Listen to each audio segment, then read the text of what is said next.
தமிழ்மொழி கதை ஒளியில் இணைந்திருக்கும் அனைவருக்கும் வணக்கம். வாழ்க்கையில சின்ன சின்ன பிரச்சனைகள் எல்லோருக்குமே வரும். அதனை எப்படி சாமர்த்தியமா கையாள்வது என்பதுதான் வெற்றி.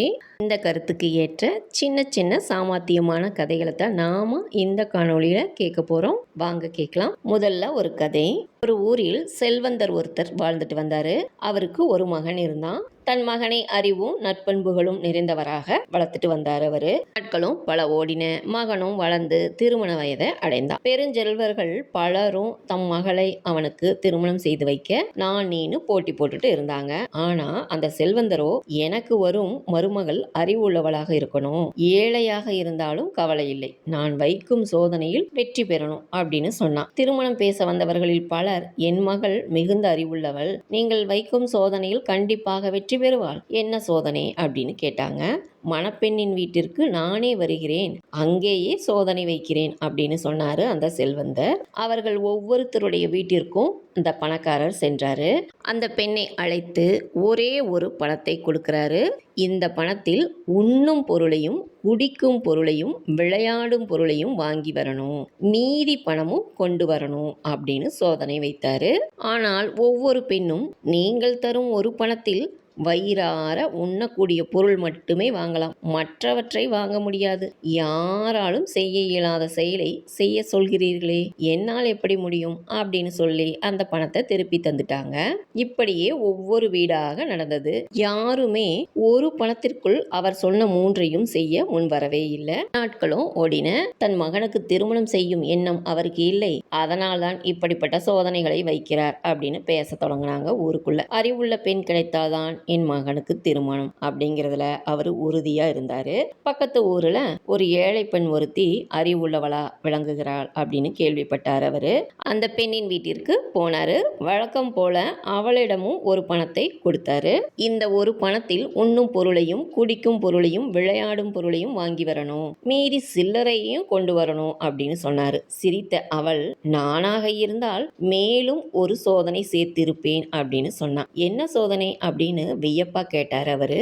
இந்த பணத்திற்குள் மாட்டிற்கும் உணவு வாங்கி வர சொல்லி இருப்பேன் அப்படின்னு சொன்னான். எல்லாவற்றையும் உன்னால் இந்த ஒரு பணத்திற்குள் செய்ய முடியுமா அப்படின்னு கேட்டார் அவரு. பணத்துடன் சென்ற அவள் சிறிது நேரத்தில் பெரிய தர்பூசணி பழத்தோட உள்ளே நுழைந்தா. இதன் விலை அரை பணம்தான், இதை நீங்கள் அறிந்து உண்ணலாம், இதில் உள்ள நீரை நீங்கள் அருந்தலாம், விதைகளை எல்லாம் 1, 2, 3 என பிரித்து விளையாடலாம், நீங்கள் சாப்பிட்டு எஞ்சியதை மாட்டிற்கும் கொடுக்கலாம், இந்தாருங்கள் மீதி பணம் அப்படின்னு சொல்லி அவரிடம் மீதி பணத்தையும் பழத்தையும் தந்தா. அவன் மகிழ்ந்த அவர், உன்னை போன்ற அறிவுள்ள மருமகளுக்காகத்தான் காத்திருந்தேன், அறிவில் நீ என்னையும் மிஞ்சிவிட்டாய் அப்படின்னு பாராட்டினாரு. அவளுக்கும் தன்னுடைய மகனுக்கும் சீரும் சிறப்புமா திருமணமும் நடத்தி வச்சார். அடுத்த ஒரு கதை. முன்னொரு காலத்துல கொடுமையான ஒரு அரசன் ஒருவன் நாட்டை ஆட்சி செய்துட்டு வந்தான். நாட்டு மக்களுக்கு செய்யாத கொடுமைகளே இல்லை. திடீர்னு கடும் நோய்வாய்ப்பட்டான். அவன் சோதித்த மருத்துவர்கள் காசி நாட்டிலிருந்து ஒரு மருத்துவன் பெயரை சொல்லி அவரை வரவழைத்தால்தான் அரசரை காப்பாற்ற முடியும் அப்படின்னு சொன்னாங்க. காசி நாட்டிலிருந்து அந்த மருத்துவரும் வரவழைக்கப்பட்டாரு. அரசரை சோதித்த அவர், இவனோ கொடுங்கோல் அரசன், இவனுக்கு மருந்து கொடுத்தால் மருந்து வேலை செய்ய 15 நாட்களாவது ஆகும். அப்பொழுது வயிற்று எரிச்சலும் வாந்தியும் தொடர்ந்து வந்து சொல்ல முடியாத வேதனை தரும். இதனை தாங்காத இவன் நம்மை கொன்று விடுவான், என்ன செய்வது அப்படின்னு சிந்திச்சாரு. நல்ல வழி ஒன்று அவருக்கு தோன்றியது. அரசனுக்கு மருந்து கொடுத்து முடித்தாரு அவரு. பிறகு அங்கே இருந்தவர்களிடம் காட்டிற்கு சென்று மூலிகை பறிப்பதாக சொல்லிவிட்டு குதிரையில் ஏறி அந்த நாட்டை விட்டு பறந்து போனார். மருந்து வேலை செய்ய தொடங்கியது. அரசனால் வேதனையை தாங்க முடியவில்லை.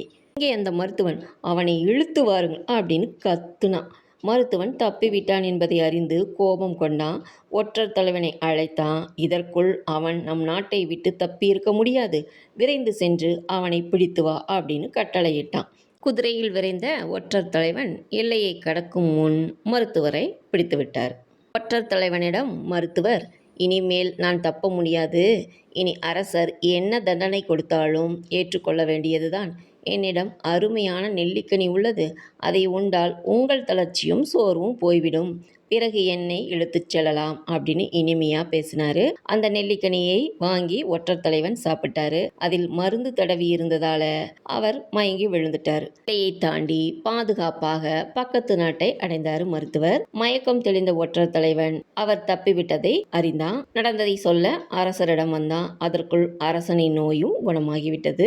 அப்பொழுதுதான் மருத்துவரின் அறிவு கூர்மை அரசருக்கு புரிந்தது. பக்கத்து நாட்டில் இருந்த அவரை வரவழைத்த அரசன் ஏராளமான பரிசுகளை வழங்கி சிறப்பு செய்தார். அடுத்து இன்னொரு கதை. வியாபாரி ஒருவர் விலை உயர்ந்த பொருள்களோட பல நாட்கள் பயணம் செய்து ஒரு நாட்டை அடைந்தாரு. அந்த நாட்டையும் ஒரு கொடுங்கோல் அரசன் ஆட்சி செய்துட்டு வந்தாரு. அதனால அங்கு வருவதற்கே வியாபாரிகள் பயப்பட்டாங்க. ஆனா இதை அறியாத அந்த வியாபாரி பரிசு பொருள்கள் சிலவற்றோட அரசனை பார்க்க சென்றாரு. அவரை வரவேற்ற அரசன், நீ யார், எங்கிருந்து வருகிறாய் அப்படின்னு கேட்டாரு. பணிவாக வணங்கிய அவர் தான் கொண்டு வந்திருந்த விலை உயர்ந்த பொருள்களை தந்தாரு. தன்னை அந்த நாட்டில் வியாபாரம் செய்ய அனுமதிக்க வேண்டி கேட்டுக்கிட்டாரு. அதை பார்த்த அரசர் ஒரு சோதனை வைத்தாரு. நான் ஒரு பூனை வளர்த்து வருகிறேன். அது மிகவும் திறமையானது. அதன் வாளில் சிறு பலகை வைத்து அதன் மேல் 3 மெழுகுவர்த்திகளை எரிய விடுவேன். அந்த வெளிச்சத்தில் நீயும் நானும் சதுரங்கம் ஆடுவோம். ஆட்டம் எத்தனை நாட்கள் வேண்டுமானாலும் இரவில் தொடர்ந்து நடக்கட்டும். விளையாடும் போது என் பூனை சிறிது அசைந்து ஒரு மெழுகுவர்த்தி கீழே விழுந்தாலும் என் நாடு உனக்கு சொந்தம். மெழுகுவர்த்தி ஏதும் கீழே விழவில்லையானால் நீ கொண்டு வந்த பொருள்களை எல்லாம் எடுத்துக்கொள்வேன். உன்னையும் சிறையில் தள்ளிவிடுவேன். என்னிடம் விளையாடி தோல்வி அடைவதை தவிர வேறு வழி இல்லை அப்படின்னு சிரித்துக்கிட்டே சொன்னாரு. என்ன செய்வார் வணிகர்? தன் தலைவிதியை நொந்து கொண்டாரு. வேலையாட்கள் சூழ அரசனுடன் சதுரங்கம் ஆட வந்தாரு. அரசனின் பூனை அச்சடித்த பதுமை போல அசைவில்லாம இருந்தது. அதன் கண்கள் மட்டும் உயிர்ப்போட இருந்தது. அதன் வாளின் மேல் சிறு பலகையை வைத்து மெழுகுவர்த்தியை ஏற்றினாரு அரசர். இருவரும் ஆடத் தொடங்கினாங்க. 4 நாட்களாக இரவில் தொடர்ந்து சதுரங்கம் நடந்தது. பூனையோ சிறு அசைவையும் கூட காட்டல. தன் தோல்வியை ஒப்புக்கொண்டாரு வியாபாரி. அவர் கொண்டு வந்த பொருள்களை எடுத்துக்கொண்டாரு அரசர். அவரையும் சிறையில அடைத்து வைத்தாரு. நடந்தது அனைத்தையும் வேலையாள் மூலமாக தெரிந்து கொண்டா அந்த வியாபாரியின் மனைவி. தன் கணவரை காப்பாற்றும் எண்ணத்துல அந்த நாட்டிற்கு வந்தா. அரசரை சந்தித்தா. வழக்கம் போல இருவருக்கும் சதுரங்க போட்டி தொடங்கியது. பூனையின் வாளின் மேல் மெழுகுவர்த்திகள் ஏற்றி வைக்கப்பட்டன. ஆட்டம் தொடங்கி சிறிது நேரம் ஆனது. வியாபாரியின் மனைவி தன் வேலையாளை பார்த்தா. குறிப்பு அறிந்த அவர் தன் கையில் இருந்த பையை அவிழ்த்தாரு. அதனுள் இருந்து வெளிவந்த 4-5 எலிகள் அந்த அறையில் ஓடத் தொடங்கியது. அவ்வளவுதான். தன் நிலையை மறந்தது பூனை. எலிகளை பிடிப்பதற்காக பாய்ந்தது. அதன் வாளில் இருந்த மெழுகுவர்த்திகள் கீழே விழுந்தன. எதிர்பாராமல் நடந்த இந்த நிகழ்ச்சியை கண்டு அதிர்ச்சி அடைந்தார் அரசர். தோல்வியடைந்த அவரை சிறை வைக்குமாறு கட்டளையிட்டார் அந்த வியாபாரியின் மனைவி. அவனால் சிறை வைக்கப்பட்டிருந்த எல்லோரையும் விடுதலை செய்தார். நாட்டு மக்களிடம் ஆட்சியை ஒப்படைத்தார். தன் கணவனோடு மகிழ்ச்சியாக நாடு திரும்பினா அவர். என்னங்க, கதைகள் எல்லாம் கேட்டீங்களா? இன்னும் ஒரு நல்ல கதைகளுடன் நான் உங்களை சந்திக்கிறேன். நன்றி.